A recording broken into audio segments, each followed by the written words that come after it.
How you going? My name's Terence and welcome back to Rusted Iron Ranch. Today I thought I'd do a video on one piece of equipment. Not really doing anything with it. I just thought I'd do a bit of a walk around and talk about where I got it, how long I've had it, some accessories that it's got on it, and what I use it for, and maybe my plans for it in the future. So today's piece of equipment is the 135. The 135, as you probably know, features a lot in all my videos. It's my main tractor. I do also have a TED 20 here with the saw bench on the back, but the 135 does most of the jobs. So it's, from what I can work out, possibly in 1967. The serial numbers don't quite match up. I think if you look online, they say something like 9A and then a series of numbers afterwards. This one, I think it actually says D. It's like D, let me just have a look, D20252. So who knows what the D is, but that doesn't line up with anything that I've found online, but 20252 would put it around 1967, and I think that's about right. It's the earlier swept front axle, much like a Fergie would be. And it's got the rounded mud guards, and they're the full mud guards too that go down into the footsteps as well. So if anyone knows, chuck it down in the comments what year they do reckon it is, because that's about all I can work out. So it's the petrol model. I did really want a diesel one, but I couldn't find one that wasn't crazy money. This I actually bought about 3 years ago, I think, and I paid $3,800 Australian for it. So I actually thought that was pretty good. You very rarely even find 35s for that kind of money, and particularly with the 135, you're always going to get a two-stage clutch, whereas a 35 you might not, because you might get a very early one, and you'll also get your diff lock as well. So once I went and saw this, I knew I couldn't buy a 35, so I ended up picking it up for $3,800. So it looks pretty much the same as how I got it, but I have done a few other things. I've serviced it, gone through the engine a couple of times, done the tappets, all the rest of it, just to make sure it's always got clean oil in it. Tyres, I reckon, are the original tyres. They're matching Olympics all round, with equal wear front to back, side to side. So as far as I can tell, I reckon they are the original tyres. I'm not 100% sure if they came out with Olympics, but it wouldn't surprise me if they did, and these are the originals. As you can see, 24-inch tyres on the back as opposed to the 28s. I think they came in both. 16s on the front, that's standard. What else? We'll probably have a look at some of the accessories now. So this ROP system, I actually believe, is a Ferguson branded ROP system. It's missing the tag, but you see there's two rivets up the top there. I believe that's where the tag went. So I think that's from factory ROPs. Let's go around the back. I do actually have remotes on this tractor. So if you go back to the second video I did, when I hired a seeder and I planted out 2 fields, I needed remotes to run that seeder. I already wanted to find a remote set up anyway, just because they're one of those not too common items.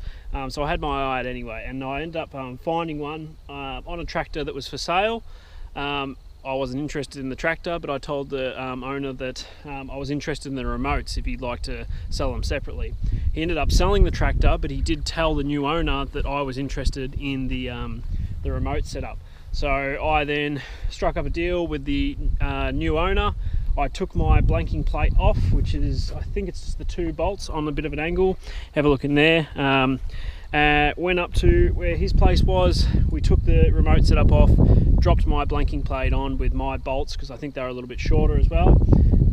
Tested his hydraulics, and away we went. We did have an issue where I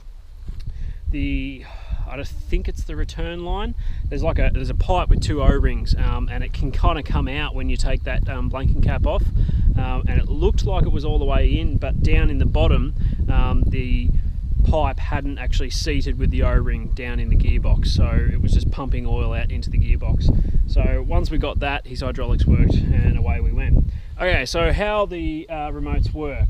I believe you still can use it with the position lever not in constant pumping, but I've run it in constant pumping. So you slide this up to constant pumping, and if you have it in that position, you'll hear the like the relief valve knocking. So if the tractor's running, it'll kind of make a knocking sound, and that's it building up pressure and then releasing. So you run it in there, and then there's a little push-pull lever down here. Pull that out, and then I've got up and down, we'll say. So we've got in and out. So it'll either pump out the top remote or pump out the bottom one and then return vice versa. So that was really handy, and I do have a few ideas of other implements that I could possibly put a ram on and then drive with the remotes.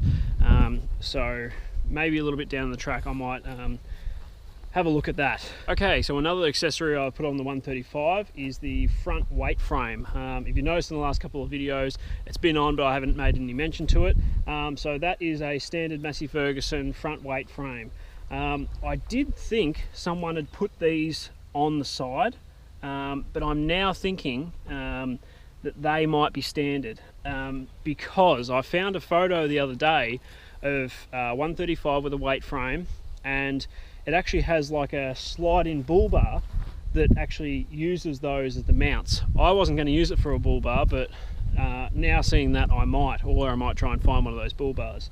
I actually thought someone might have made like a little slide-in tray that could sit out in the front, and you might have been able to hold a knapsack or, you know, something like that. So I actually did think they weren't standard, but I'm starting to think that they actually are standard. I do need to find some weights for it. I don't have any yet.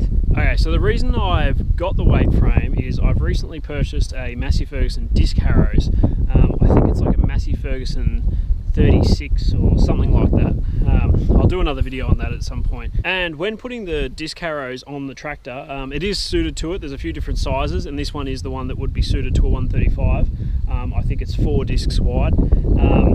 It was still a fairly heavy implement, and I knew that I was going to need that front weight to keep the tractor down, and just the gross weight of the tractor to be able to safely and effectively use that implement.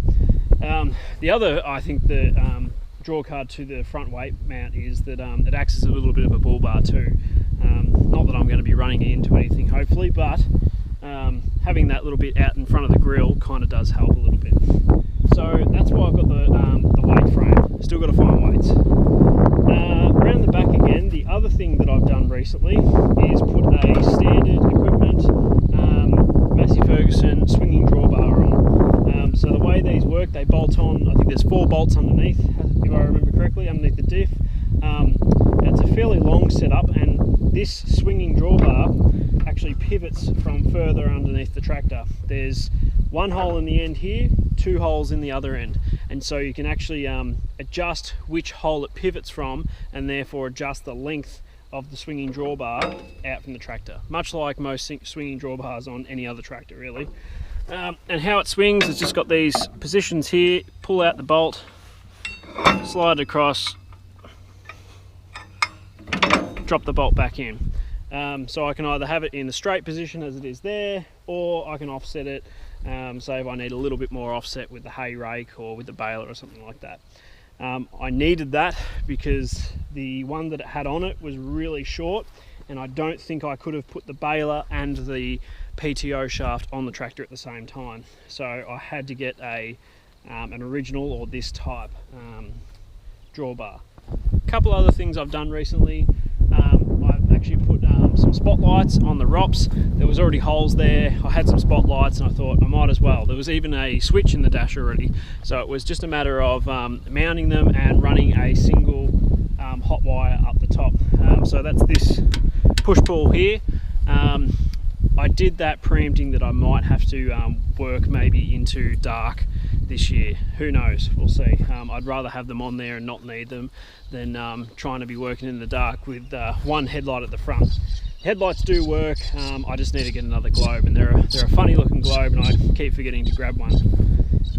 What else have I done? Seat cover. The seat cover was pretty tatty. I I looked online, I think you can still get them. They're about, I think 70 or 80 bucks for the bottom and top cover, and it's got like, it's grey with the red piping.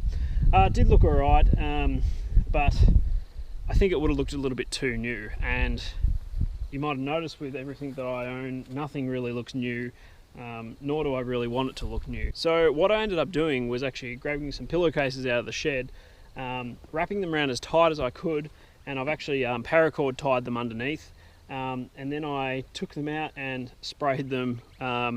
It's actually like a Colorbond colour, it's just some grey paint that I had there. So that actually is just cotton spray painted Colorbond grey. So not very fancy at all. All in all with this tractor, it's been a really good tractor. I would highly recommend, if you need a small 40 horsepower tractor and you don't want to spend a lot of money, the 135 is definitely what you should be looking at. Now, I know everyone thinks that they want the diesel, but the petrol motor is surprisingly torquey, much like the Fergie motors. And for the amount of fuel that you might use, I don't think the diesel actually outweighs how much you could possibly get or how cheap you could get a petrol 135 for. I haven't seen any in this condition for probably under the 5,000 mark. If you got something, if you got a 3-cylinder Perkins 135 for around 5.5 in this condition, I think you'd be doing really well. At the time, I couldn't find any. They were all 6-7 grand. Sometimes you see some for 10,000. Whether or not they sell, who knows. But I think $3,800 for this was really, really cheap, and it's going to do everything I needed to do, and probably more. So with that, I've probably talked for way too long. I just thought I'd do a little walk around, actually talk about the tractor for once. I seem to just start videos, start using the tractor. We know it is the 135, but we actually don't know much about it. So I just thought I'd do a little walk around, talk about a couple of things with it. As you see, it's pretty much a standard petrol 135 with a couple of accessories. All Massey Ferguson for the most part, except the remotes. The remotes, I actually didn't mention that. That is Moore, and I think they an Australian firm, maybe made in Sydney. I can't think of the guy's first name. I think they're the same company that made a lot of the cranes out of Chamberlain's as well. So maybe John Moore, maybe? Someone will correct me down in the comments. Okay, well, with that, we'll probably leave it there. Sorry for the bit of talking, but some people might want to see this and learn a bit about the 135. If you like the video, hit the like button. That really just shows YouTube that my content is actually half decent, and some people actually like it and want to see it, and it'll help get that content out to other people that also might like to see it. So hit that like button, I really appreciate it. If you want to see more, be sure to subscribe. Hopefully we're going to be doing some haymaking soon with some old gear, with the 135, with the New Holland hay rake, with the Massey Ferguson mower, with the New Holland baler. We haven't done a video on that yet, and we might even get the Fergie out doing something as well. Maybe you can do some raking. So if you want to see that, be sure to subscribe. With that, once again, my name's Terence. This has been Rusted Iron Ranch. Thanks for watching.